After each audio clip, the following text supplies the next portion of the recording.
Baik, Assalamualaikum warahmatullahi wabarakatuh. Izin memperkenalkan diri, nama saya Syahral Syahdon, NPM 2431505 dari kelas TE 24A. Izin di sini saya akan menjelaskan materi yang telah saya pilih untuk tugas akhir saya, yaitu materi tentang fungsi. Lanjut kepada pendahuluan.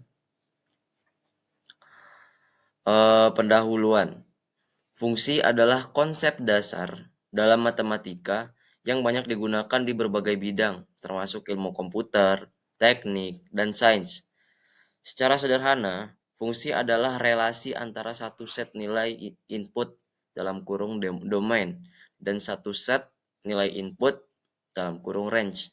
Tidak semua relasi dapat disebut fungsi. Satu relasi disebut jika setiap elemen dalam domain memiliki tepat satu pasangan dalam range.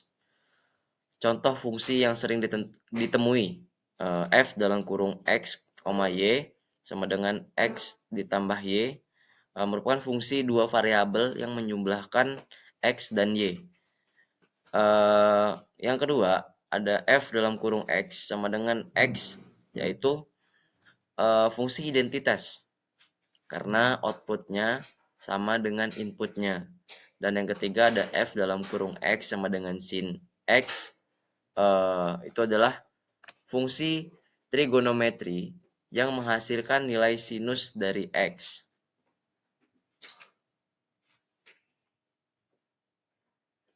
Lanjut kepada definisi fungsi.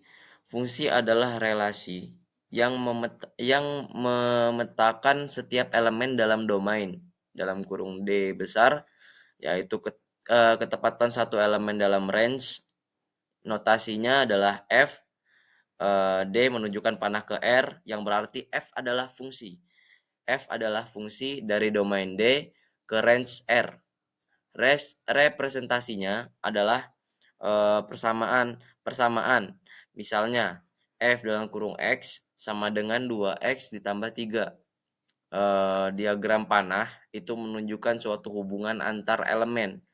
Tabel nilai itu dengan pasangan input-output tertentu.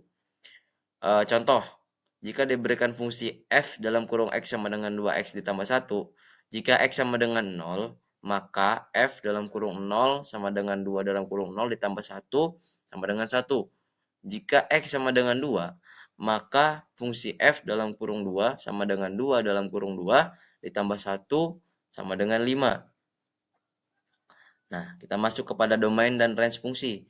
Domain adalah himpunan suatu nilai dalam kurung x yang valid untuk suatu fungsi.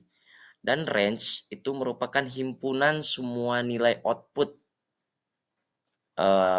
buka kurung f dalam kurung x tutup kurung yang dihasilkan oleh fungsi tersebut.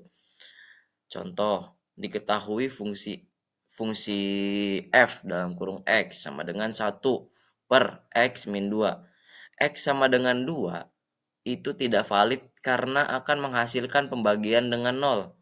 Nah, domain di sini itu semua bilangan real kecuali x sama dengan 2 atau r per dalam kurung kurawal 2. Dan range-nya adalah semua bilangan real. Masuk kepada operasi pada fungsi. Penjumlahan itu menggunakan dalam kurung f ditambah g dalam kurung x sama dengan f dalam kurung x ditambah g dalam kurung x. Dan yang pengurangan itu menggunakan dalam kurung f dikurang g dalam kurung x sama dengan f dalam kurung x dikurang g dalam kurung x. Nah, dan yang perkalian hampir sama. Dalam kurung f dikali g dalam kurung x sama dengan f dalam kurung x dikali g dalam kurung x. Sama dengan pembagian juga menggunakan per, yaitu dalam kurung f per g dalam kurung x sama dengan f dalam kurung x per g dalam kurung x. Itu adalah operasi pada fungsinya. Lanjut kepada jenis-jenis fungsi. Yang pertama, fungsi polinomial. Dibaratkan f dalam kurung x sama dengan x kuadrat dikurang 3x ditambah 5. Dan yang kedua adalah fungsi rasional.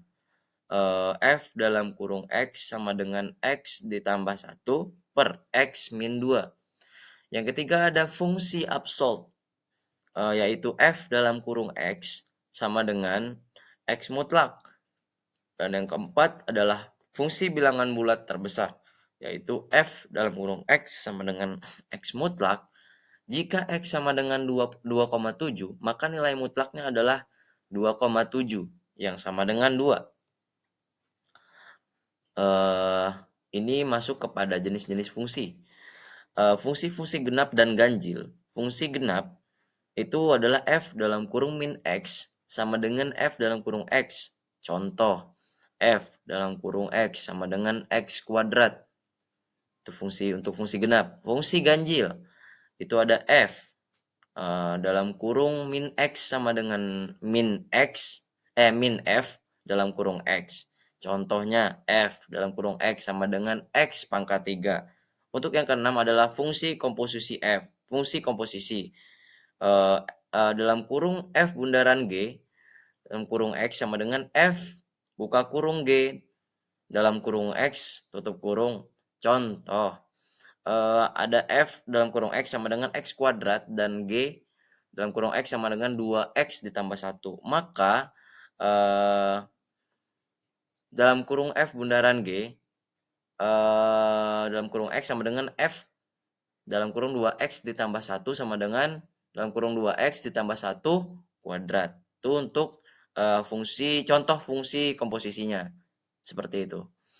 Untuk latihan soal yang pertama itu ada, yaitu diketahui f dalam kurung x sama dengan 2x min 1 dan g dalam kurung x sama dengan x kuadrat ditambah 3. Nah, kita disuruh mencari 2 poin di sini.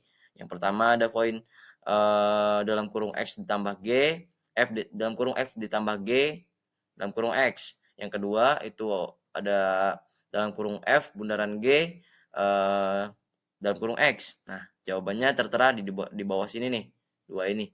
Yang pertama itu untuk kita mencari poin yang pertama, dalam kurung f ditambah g dalam kurung x sama dengan dalam kurung 2x min 1 ditambah dalam kurung x kuadrat ditambah 3 menghasilkan sama dengan x2 ditambah 2x ditambah 2. Dan jawaban yang kedua adalah f dalam kurung f bundaran g dalam kurung x sama dengan f buka kurung g dalam kurung x tutup kurung sama dengan f dalam kurung x kuadrat ditambah 3 sama dengan 2 dalam kurung x kuadrat ditambah 3 min 1 sama dengan 2x kuadrat ditambah 6 dikurang 1 sama dengan 2x kuadrat ditambah 5. Itu untuk latihan soal yang pertama. Dan kita masuk ke latihan soal yang kedua. Latihan soal kedua ini adalah tentukan domain dan range fungsi H dalam kurung x sama dengan 3 per x min 5. Jawabannya adalah domain. Domain itu adalah semua bilangan real kecuali x sama dengan 5x atau dalam kurung r per dalam kurung kurawal 5 tutup kurung. Nah, itu tadi dari domainnya. Dan range-nya itu adalah semua bilangan real. Semua bilangan real, yaitu dengan disimbolkan dalam kurung R besar. Seperti itu kurang lebihnya. Untuk kesimpulan umum ya, saya menyimpulkan bahwa materi fungsi ini dalam matematika 1 ini adalah konsep dasar yang sangat penting dalam pemahaman struktur matematika lebih lanjut. Fungsi menggambarkan hubungan yang jelas dan sistematis antara elemen-elemen dalam dua himpunan yang berbeda. Pemahaman tentang jenis-jenis fungsi, domain, range, operasi fungsi, dan aplikasinya sangat penting dalam memecahkan masalah matematika dan aplikasi ilmiah. Materi ini juga menjadi dasar yang kuat untuk memahami berbagai topik lanjutan dalam matematika, terutama yang berkaitan dengan analisis, fungsi, kalkulus, dan teori bilangan. Mungkin itu saja yang bisa saya sampaikan. Lebih kurangnya saya minta maaf, kepada Allah saya mohon ampun. Saya akhiri. Wassalamualaikum warahmatullahi wabarakatuh.